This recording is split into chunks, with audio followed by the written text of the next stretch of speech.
Et oui, à lui, la gloire. Amen. On veut que nos vies le glorifient en toutes choses.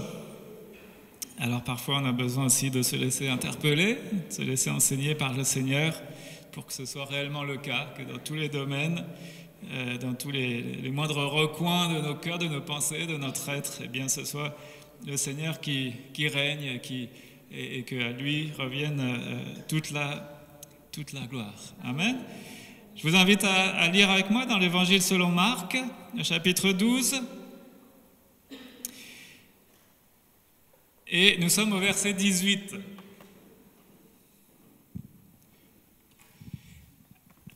Vous vous souvenez, la dernière fois, on a vu que les pharisiens et les hérodiens s'étaient liés ensemble pour toujours dans le but de tendre un piège à Jésus, et ils viennent l'interroger, ils viennent lui poser des questions dans le but de le piéger. Et derrière, plus que de le piéger, on le sait, ils veulent le tuer. Ils veulent en finir avec Jésus. Et donc on avait vu la fois passée cette question que les pharisiens et les hérodiens avaient posée à Jésus, devons-nous payer l'impôt à César ou non?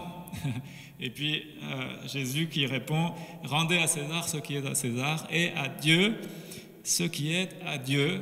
Donc on avait évoqué ces choses-là, et c'est important de se questionner, de s'examiner soi-même devant Dieu, de se poser la question, voilà, est-ce que moi, il y a des choses que je dois rendre à Dieu?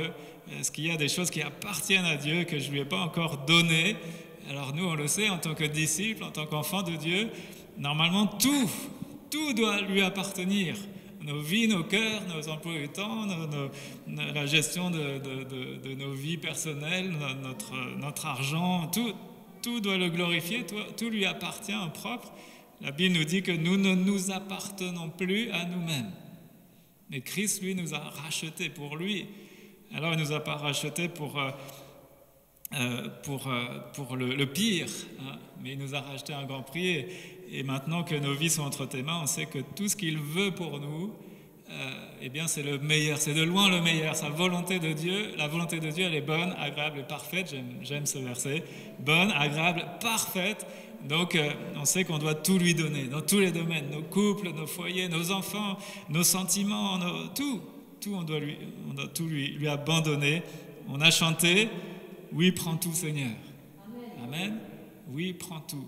Est-ce que c'est le cas? Donc, je ne refais pas le message de la dernière fois, mais on s'était interrogé là-dessus en se disant, voilà, est-ce que personnellement, est-ce qu'il y a des choses où Dieu me dit, bon, rends à César ce qui est à César. Il y a des choses qui appartiennent au monde, mais rends à Dieu ce qui est à Dieu. Et est-ce que dans ma vie, il y a des choses que je dois rendre à Dieu? Alors, ici, on a affaire à un deuxième groupe de personnes qui vont venir voir Jésus. Ce sont les Sadducéens. Je vais expliquer après qu'est-ce que c'est que ces Sadducéens. Et ils viennent à Jésus à nouveau pour lui poser des questions. Mais le problème de ces personnes-là, les pharisiens, les hérodiens, donc des partis religieux, des partis politiques, les hérodiens, ils soutenaient Hérode, le roi Hérode, et là les Sadducéens, on va reparler, toutes ces personnes, le problème c'est leur disposition de cœur. Ils ne viennent pas à Jésus pour lui poser des questions dans le but de glorifier Dieu, dans le but voilà, vraiment de plaire à Dieu, de connaître la vérité. La Bible nous parle de certaines personnes qui n'ont pas l'amour de la vérité pour être sauvées. Et c'est terrible. Quand on n'est pas animé par la recherche de la vérité pour être sauvé. Et là, c'est tout le contraire. Eux, ils mendigancent, ils mentent, ce sont des hypocrites. Et ils ne viennent pas à Jésus pour lui poser des questions dans le but de saisir la vérité et la vie, mais dans le but de piéger et de tuer Jésus. Jésus ne les intéresse pas. Enfin, il les intéresse, mais pour le piéger. Mais les réponses de Jésus ne les intéressent pas. Ce sont des questions difficiles, piégeuses qu'ils viennent lui poser, et ils pensent que Jésus ne sera pas capable de leur répondre. Ils cherchent à piéger Jésus, ils cherchent à le ridiculiser devant tout le monde. Et en fin de compte, ils veulent le tuer. Et donc après les pharisiens, on va lire ensemble, ce sont les sadducéens qui viennent mettre à l'épreuve Jésus au travers une question. Alors nous, on a besoin de se placer à nouveau devant ce texte. Ces choses nous concernent aussi, pour qu'à chaque fois on examine nos cœurs. Et on va voir que ces sadducéens font une grave erreur et qu'on ne veut pas répéter. Et notamment, on va voir que tout tourne autour de l'importance de croire ce que la Bible dit. Alors on lit ensemble Marc 12, à partir du verset 18. Les sadducéens qui disent qu'il n'y a pas de résurrection vinrent auprès de Jésus et lui posèrent cette question. « Maître, voici ce que Moïse nous a prescrit. Si un homme meurt et laisse une femme sans avoir d'enfant, son frère épousera la veuve et donnera une descendance à son frère. » Ça, c'était ce qui était indiqué dans la loi de Moïse, dans les règles de vie, les traditions juives. Et donc, si un homme meurt et laisse une femme sans avoir d'enfant, son frère épousera la veuve et donnera une descendance à son frère. Or, il y avait 7 frères. Le premier s'est marié et est mort sans laisser de descendance. Le deuxième a pris la veuve pour femme et est mort sans laisser de descendance. Il en alla de même pour le troisième. Et aucun des 7 n'a laissé de descendance. Après eux tous, la femme est morte aussi. À la résurrection, duquel d'entre eux sera-t-elle la femme? En effet, les 7 l'ont eue pour épouse. Question intéressante, en apparence, question piégeuse. Et Jésus leur répondit, « N'êtes-vous pas dans l'erreur parce que vous ne connaissez ni les Écritures, ni la puissance de Dieu. En effet, à la résurrection, les hommes et les femmes ne se marieront pas, mais ils seront comme les anges dans le ciel. En ce qui concerne la résurrection des morts, n'avez-vous pas lu dans le livre de Moïse ce que Dieu lui a dit dans l'épisode du buisson ardent, vous connaissez, si vous lisez votre Bible. Et Dieu qui dit dans cet épisode du buisson, « Je suis le Dieu d'Abraham, le Dieu d'Isaac et le Dieu de Jacob. » Et Jésus dit, « Dieu n'est pas le Dieu des morts, mais des vivants. Vous êtes complètement dans l'erreur. » Amen. Alors les Sadducéens, c'était aussi une sorte de parti religieux, ils étaient très différents des pharisiens.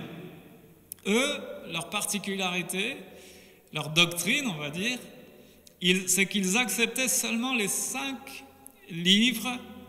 premiers livres de l'Ancien Testament. Genèse, Exode, Lévitique, Nombre et Deutéronome. Les 5 premiers livres de l'Ancien Testament, écrits par Moïse. Et donc, ils rejetaient tout le reste de l'Ancien Testament, donc les psaumes, les prophètes et tout ce qui s'ensuit. Et notamment, dans leur doctrine, ils ne croyaient pas que les hommes puissent ressusciter d'entre les morts. Alors, je ne sais pas trop quelle était alors leur espérance, s'il n'y a pas cette espérance de la résurrection, mais en tout cas, ils ne croyaient pas en cette doctrine-là. Et donc, on va regarder à 2 choses très simples ce matin. Première chose, c'est une question pour Jésus. Ils viennent à Jésus avec une question, et la deuxième chose qu'on va voir, c'est une question pour nous. Parce qu'évidemment, à travers tout ça, Dieu veut aussi nous interroger, nous. Alors, tout d'abord, une question pour Jésus. Les Sadducéens, donc, ne pensaient pas qu'il y ait un jour de résurrection, c'est-à-dire une vie nouvelle. Les morts qui ressusciteront et qui vont recevoir une vie nouvelle. On va en reparler dans la suite. Mais c'est pour ça qu'ils vont raconter cette histoire, parce que pour eux, la résurrection, c'est ridicule. Et donc, ils veulent piéger Jésus en posant cette question et en voulant ridiculiser cette doctrine de la résurrection. Ils veulent montrer que cette résurrection est une idée ridicule et donc ils racontent cette histoire d'une femme qui épouse 7 frères successivement, qui meurent les uns après les autres. Et c'est vrai que donc, l'Ancien Testament enseigne que lorsqu'une femme est veuve, elle peut épouser le frère de son mari défunt. Donc ça, c'était les lois de l'Ancien Testament. Mais lorsque ces frères ressuscitent d'entre les morts, lequel d'entre eux sera le mari de cette femme? Donc eux, ils sous-entendent, ils pensent que là-haut dans le ciel, eh bien, il y aura aussi ce mariage, enfin, qu'on sera encore lié par les liens du mariage, si je puis dire. Et il pose cette question, donc au verset 23, on l'a lu, « À la résurrection, duquel d'entre eux sera-t-elle la femme? En effet, les 7 l'ont eue pour épouse. » Ces Sadducéens pensent que Jésus ne pourra pas répondre, parce que la question, elle est difficile. Et ils cherchent à ridiculiser Jésus.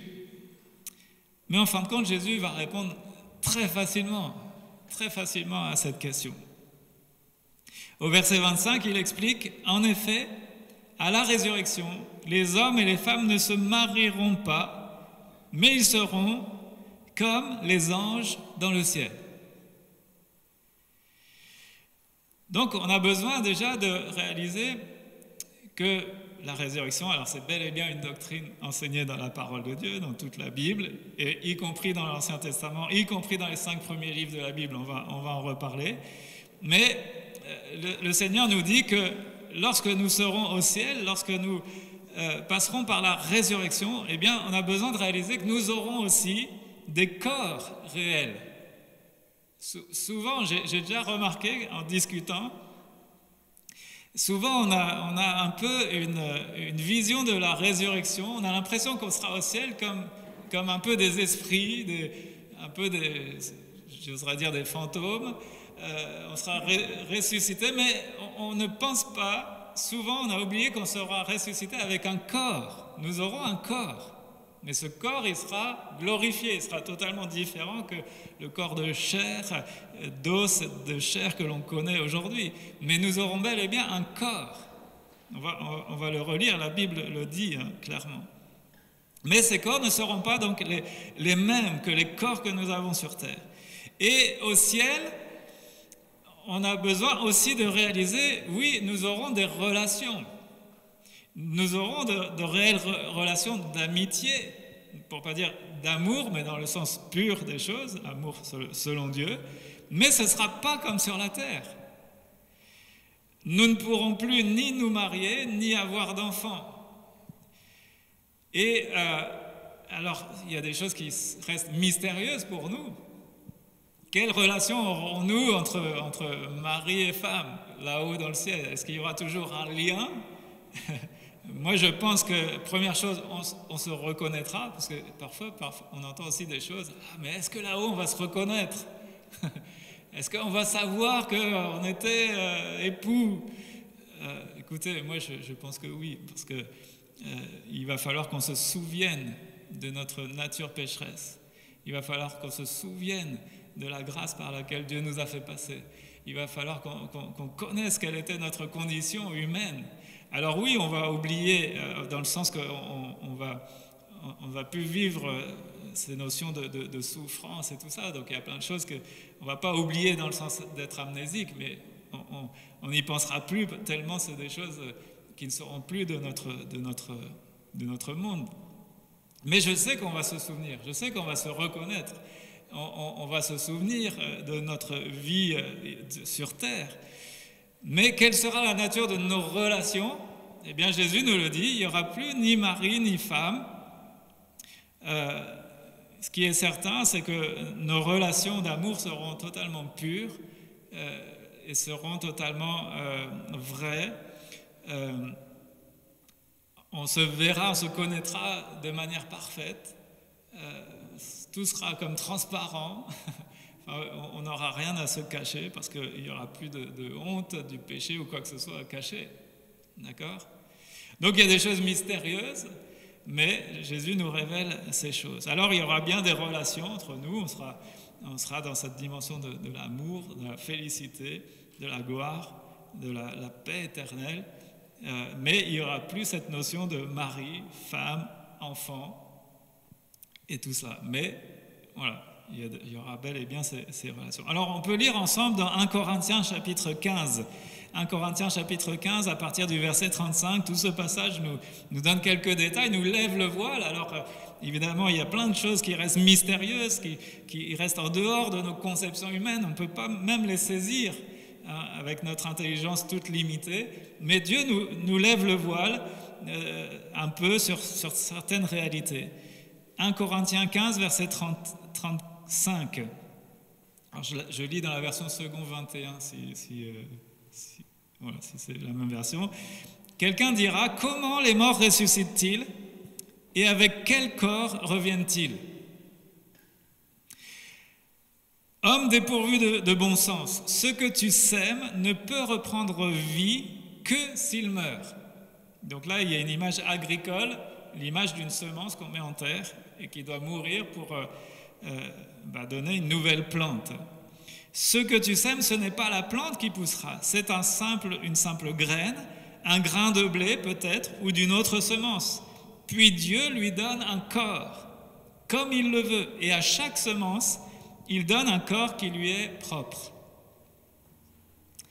Donc ça, c'est l'image, une parabole. Et ensuite, l'explication. Les êtres vivants n'ont pas tous la même nature, le même corps, mais autre, différente est la nature des hommes, autre celle des quadrupèdes, autre celle des oiseaux, autre celle des poissons. Il y a aussi des corps célestes et des corps terrestres.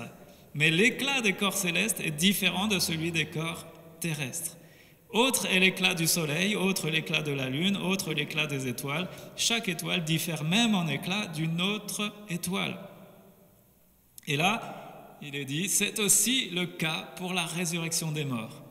Le corps est semé corruptible. Il ressuscite incorruptible. Incorruptible. On aura un corps, notre corps ressuscité, et il ne sera plus possible qu'il soit atteint par la corruption, c'est-à-dire la vieillesse, la dégradation, le fait d'être malade, tout ça. Incorruptible. C'est déjà pas mal, hein? Il ressuscite incorruptible. Il est semé méprisable, il ressuscite glorieux. Glorieux. Il est semé faible, il ressuscite plein de force. Il y a des bien-aimés qui nous ont quittés, on les a quittés, ils étaient dans la faiblesse, dans la maladie. Et on va les retrouver, ils seront pleins de force. Alléluia.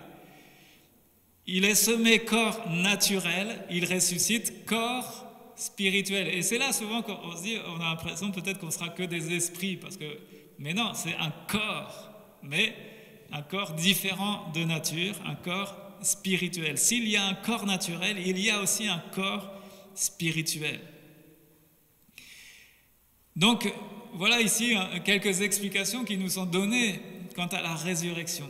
Et il est très important, évidemment, de croire ces choses. De croire qu'un jour nos corps ressusciteront. Et nous aurons des corps réels, mais des corps meilleurs.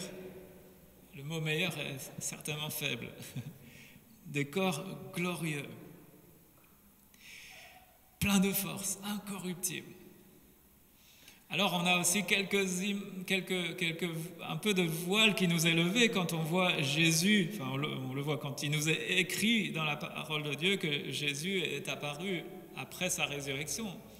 Et même il s'est montré à ses disciples sur la montagne de la transfiguration.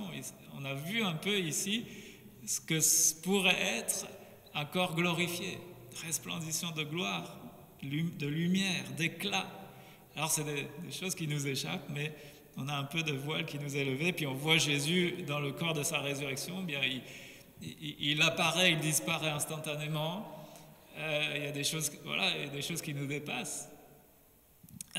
Donc, certainement des capacités qui dépassent bien, qui vont bien au-delà de nos capacités aujourd'hui, ce qu'on a comme capacité dans notre corps humain.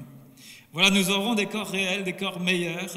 Et évidemment, il y a une condition, c'est pour passer par la résurrection, c'est que nous devons croire en Jésus. Et si nous croyons en Christ, si nous avons fait de Jésus notre Sauveur, notre Seigneur, eh bien, il y a une promesse extraordinaire. Nous ressusciterons pour la vie éternelle.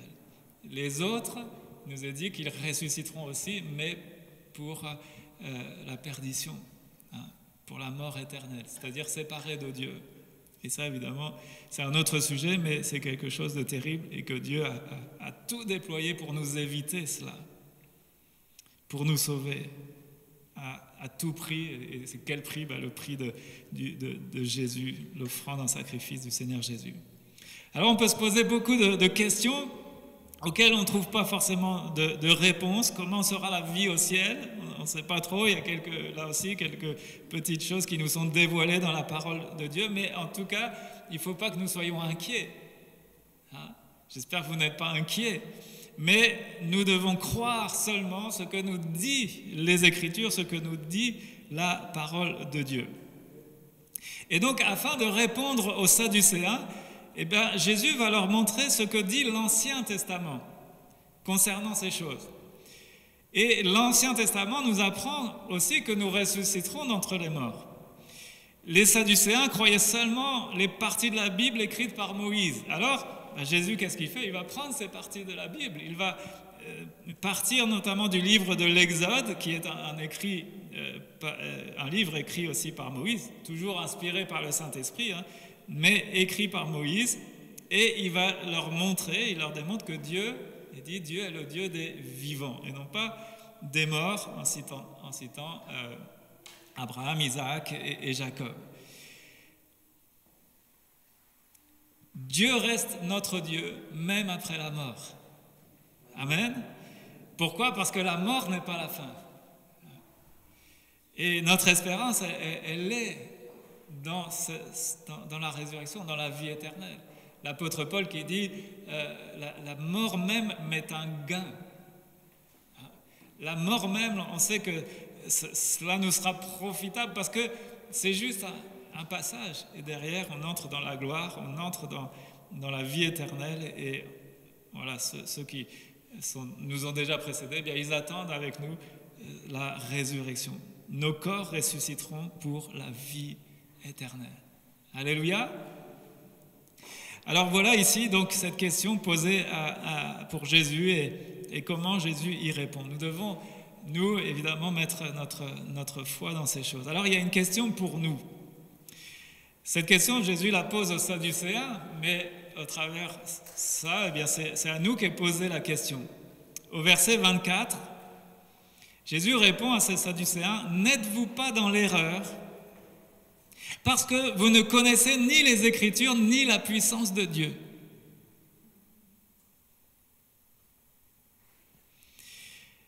Il dit, ça c'était au verset 24, au verset 26 et 27, en ce qui concerne la résurrection des morts, n'avez-vous pas lu dans le livre de Moïse ce que Dieu lui a dit dans l'épisode du buisson ardent? Je suis le Dieu d'Abraham, le Dieu d'Isaac et le Dieu de Jacob.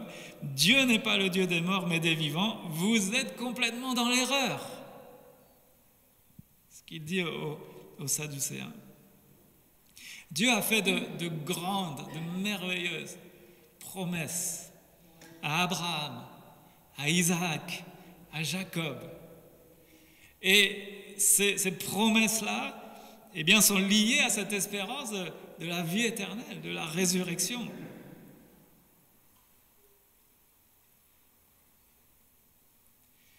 D'ailleurs, au passage, vous vous souvenez à un moment donné qu'Abraham a été prêt à offrir Isaac en sacrifice. Et ce passage choque souvent, peut choquer des personnes. On se dit, mais qui est ce Dieu qui oserait nous demander de lui offrir un enfant en sacrifice? Mais il nous a expliqué pourquoi Abraham a été prêt à aller jusque-là. Dieu l'a interrompu, Dieu lui a pourvu à un autre sacrifice, et cela nous parle évidemment de manière prophétique aussi du sacrifice de Jésus qui est le substitut, celui qui meurt à notre place, donc il y a toute cette dimension. Mais pourquoi Abraham a été prêt d'aller jusqu'au bout à sacrifier son fils Isaac? La Bible nous le dit, c'est parce qu'il avait foi que Dieu était capable de ressusciter son fils. Il avait foi en la résurrection. Amen. Alors Abraham, Isaac, Jacob, ils sont morts sans avoir vu l'accomplissement de certaines promesses, mais Dieu tient toujours ses promesses. Est-ce que nous le croyons? Dieu tient toujours ses promesses. Et Dieu est toujours le Dieu d'Abraham, d'Isaac et de Jacob. Ils ne sont pas morts. Ce n'est pas la fin de l'histoire. Ils sont morts physiquement, mais leur vie a continué, leur vie continue. Et ils sont en attente aussi, eux aussi, de la résurrection. Leurs esprits sont encore en vie. Et Abraham, Isaac, Jacob et tous ceux qui nous ont précédés attendent ce jour glorieux de la résurrection. Les uns ressusciteront pour la vie, les autres ressusciteront pour le jugement. Et on sait qu'en ce jour, leur corps va ressusciter d'entre les morts et Dieu va alors réaliser ses promesses à leur égard. Ils recevront la récompense de leur foi. Et donc tout ce qu'il a promis à Abraham, Isaac et Jacob en ce qui concerne la résurrection, bien, les promesses sont les mêmes aussi pour nous. Les promesses de Dieu sont oui et amen en Jésus-Christ. Ça veut dire quoi en français? Ça veut dire qu'elles sont sûres et certaines. Les promesses de Dieu sont sûres et certaines. Alors, la question qu'on peut se poser, c'est avons-nous commis une grave erreur aussi comme les Sadducéens? C'était quoi cette grave erreur? Eh bien, l'erreur de croire, de trouver la Bible trop difficile à comprendre. Peut-être. L'erreur de ne pas vouloir croire ce que dit la Bible. Et ça, c'est une grave erreur. Alors les Sadducéens, eh bien, se sont fait leur propre doctrine, ils se sont fait leur propre croyance, ils se sont fabriqués leur propre doctrine et c'était pas du tout ce que la Bible enseignait. Mais parce que pour eux, c'était trop difficile à croire, ça allait au-delà de leur conception humaine, alors ils se sont inventés leur doctrine. Nous, on ne croit pas à cette histoire de la résurrection. Donc ils commettent cette grave erreur de ne pas croire ce que la Bible dit. Quand nous trouvons la Bible trop difficile, quelle est notre réaction? On sait que Dieu, il est là pour nous aider à comprendre.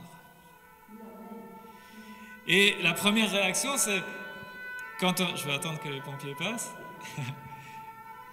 Notre première réaction, quand on est confronté à certains textes qu'on trouve difficiles à comprendre, parfois difficiles à accepter, on comprend très bien, mais oh là, c'est quand même bizarre. Ce que le Seigneur nous demande, c'est pas facile. Ah, c'est dur ça, Seigneur.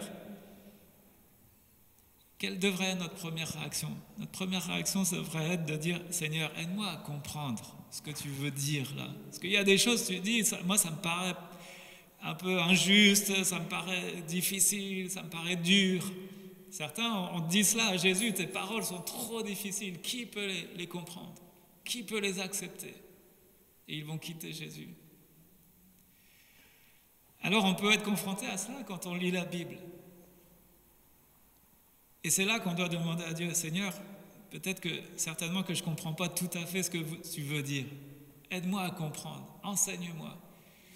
Et si vous faites cette prière, vous allez être surpris, c'est que quelques jours après, quelques semaines après, parfois quelques mois plus tard, vous allez lire un autre passage, et paf, il va y avoir un éclairage. Ah mais oui, ce passage, ça me permet de comprendre, ça explique cette autre partie que je n'avais pas bien compris.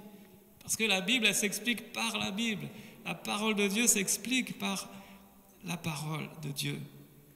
Alors faites cette prière, déjà de demander à Dieu, aide-moi à comprendre. Aide-moi à saisir ces choses.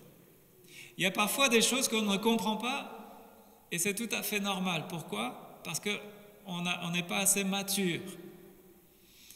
À nos propres enfants, je pense que vous avez tous fait cela, vous qui avez eu des enfants, on ne leur enseigne pas tout sur tout. Il y a des choses qu'ils sont trop jeunes pour comprendre. Il y a des aspects liés peut-être à la sexualité, à la violence, ou enfin des choses comme ça, ce n'est pas de leur âge. On ne va pas leur enseigner, ils ne sont pas assez matures pour comprendre les choses. Ce sont des choses qu'ils apprendront plus tard. Eh bien, Dieu fait la même chose avec nous.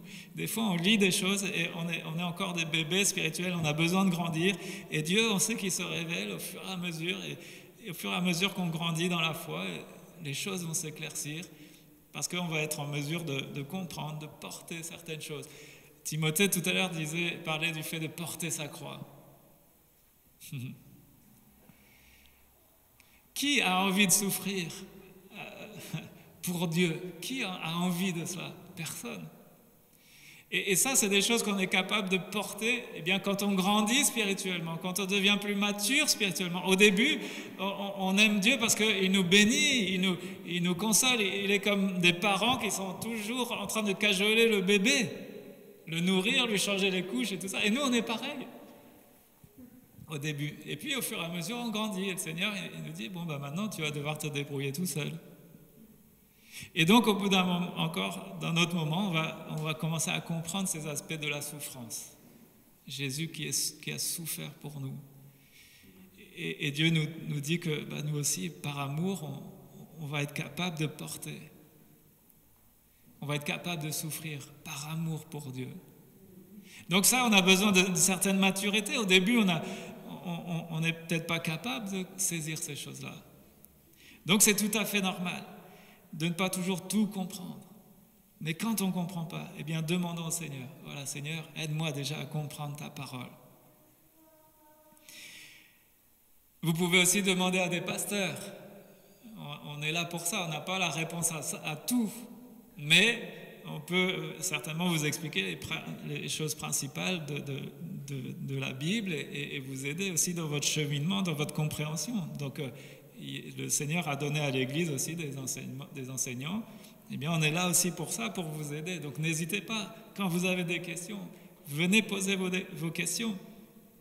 Et peut-être que la question que vous vous posez, d'autres se la posent aussi. Et donc ce sera intéressant peut-être de partager, de faire un message, de donner un enseignement là-dessus, sur les questions que vous vous posez.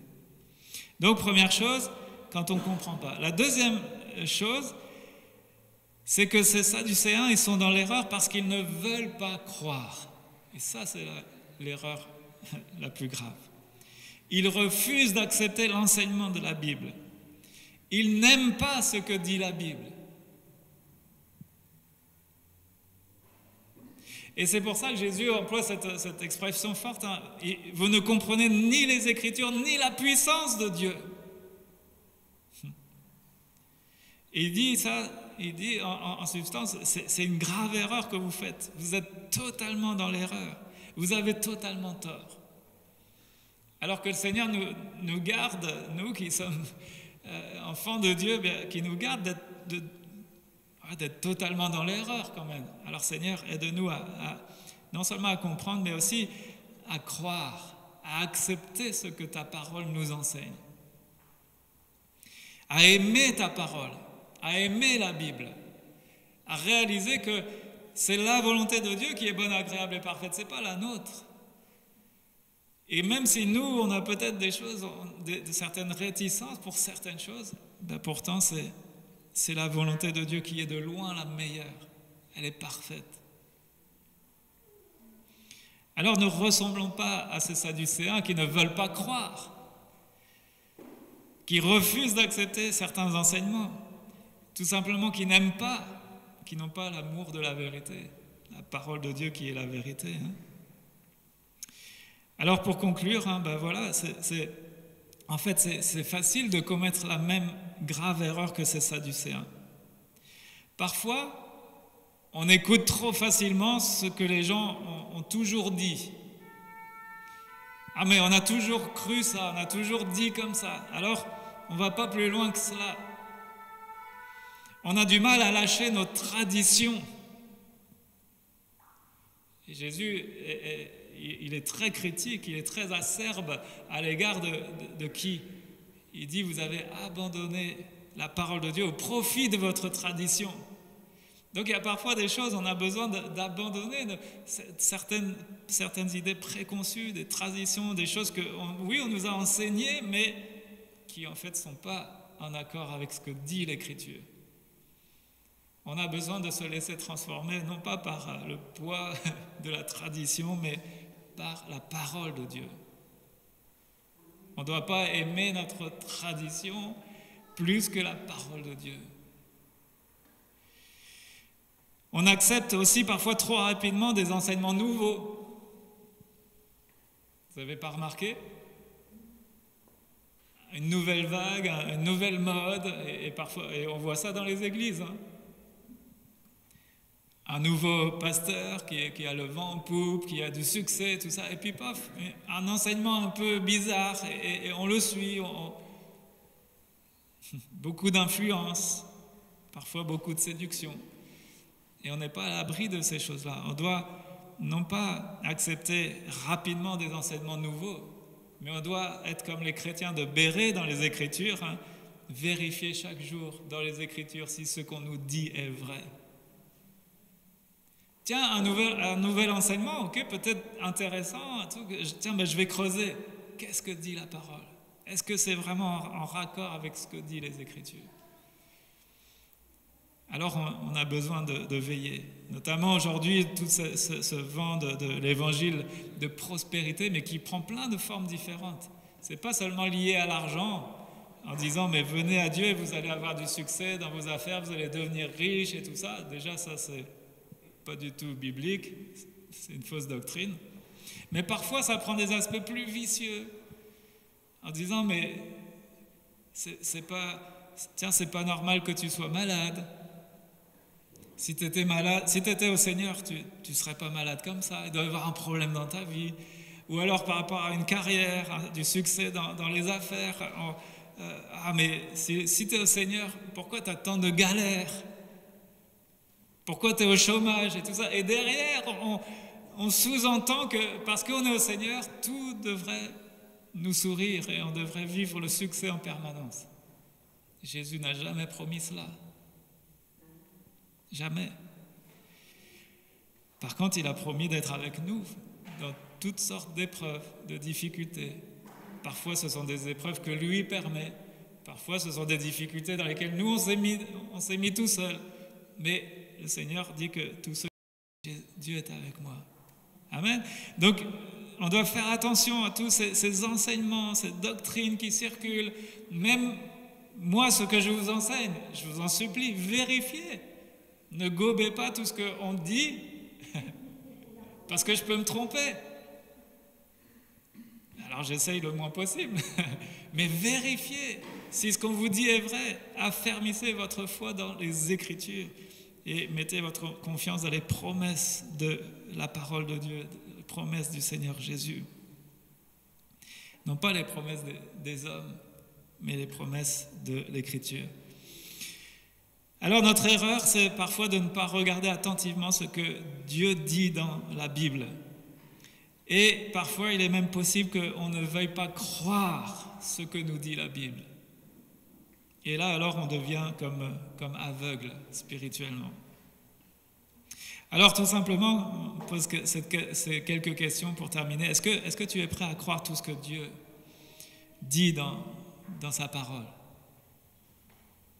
Si tu lis quelque chose qui ne te plaît pas, qu'en fais-tu?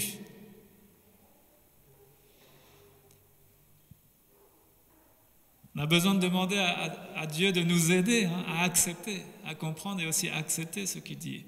Alors, il y a plein d'exemples qu'on pourrait prendre, je ne vais pas m'étendre, mais quand Dieu nous enseigne, nous dit des choses qui concernent par exemple nos finances, est-ce qu'on est d'accord avec ce qu'il nous dit?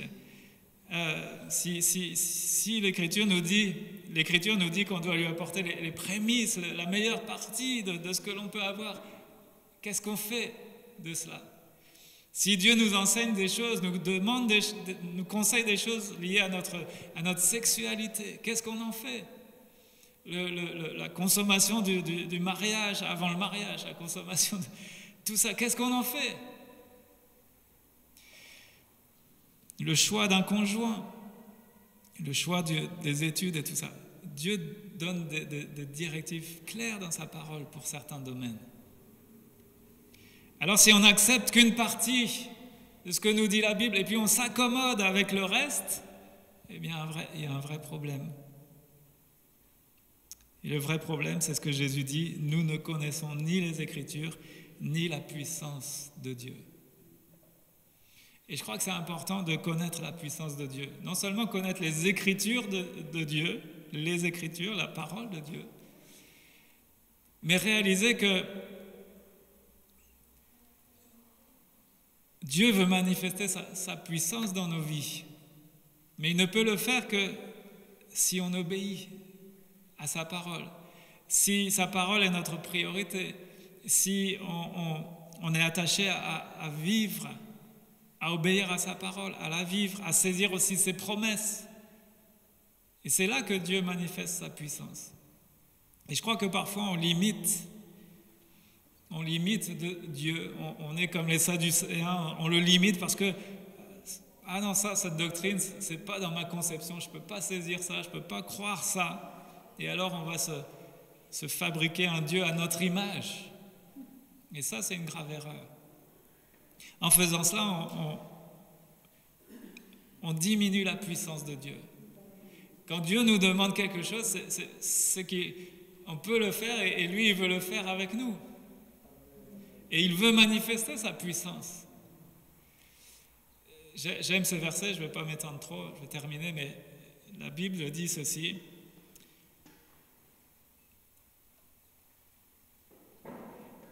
Dieu peut accomplir infiniment au-delà de tout ce que nous pouvons penser ou imaginer. Vous connaissez ce passage? Mais il y a le début du verset que je n'ai pas cité. Il est dit « Par la puissance qui agit en vous, Dieu peut faire infiniment au-delà de tout ce que vous pouvez penser ou imaginer. » Donc, Dieu veut manifester sa puissance au travers nous, sa gloire au travers nous, de plein de manières différentes. Il veut faire des choses extraordinaires, infiniment au-delà de ce que je peux penser. Mais il veut le faire en manifestant sa puissance. Comment est-ce qu'il va le faire? Eh bien, si je crois à sa parole, si je saisis ses promesses, si j'obéis à ses commandements, si je conforme ma volonté à sa volonté. Amen. Alors, voilà, je laisse cette question en suspens sur nos cœurs. Est-ce qu'on comprend les Écritures et est-ce qu'on comprend la parole de Dieu? Ou est-ce que parfois on ressemble à ces Sadducéens qui, voilà, ils ont tordu la parole, ils se sont accommodés de certaines choses et ils refusaient de croire des choses qui étaient au-delà de leur conception. Est-ce que parfois on peut leur ressembler? Si c'est le cas, on va demander au Seigneur qui nous aide. Amen. On prie le Seigneur.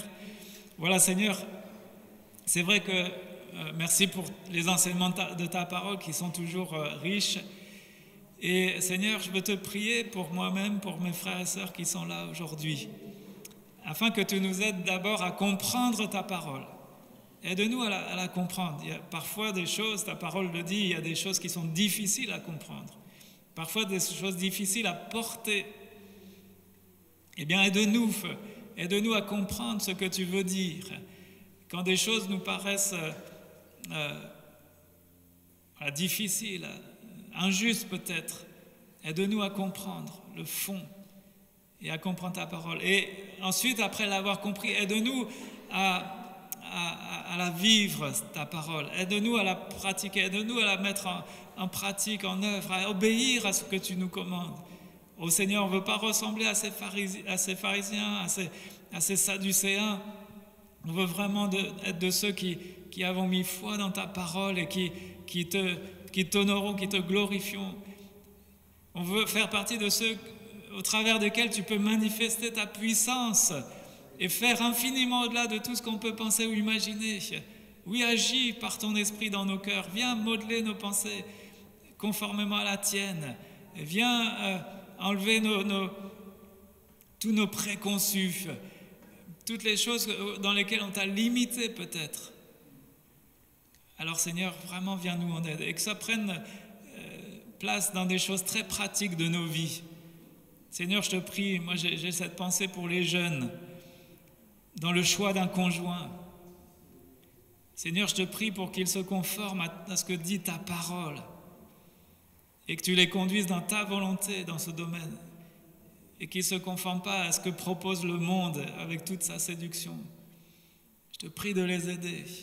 Je te prie de nous aider dans toute la gestion de notre argent, nos finances, la gestion peut-être d'une carrière. Seigneur, je sais que tu as des projets pour les uns les autres dans ce domaine. Alors je te prie pour ceux qui cherchent du travail, dirige-les. Je te prie pour que ceux qui sont en orientation professionnelle, dirige-les, conduis-les dans tes plans parfaits.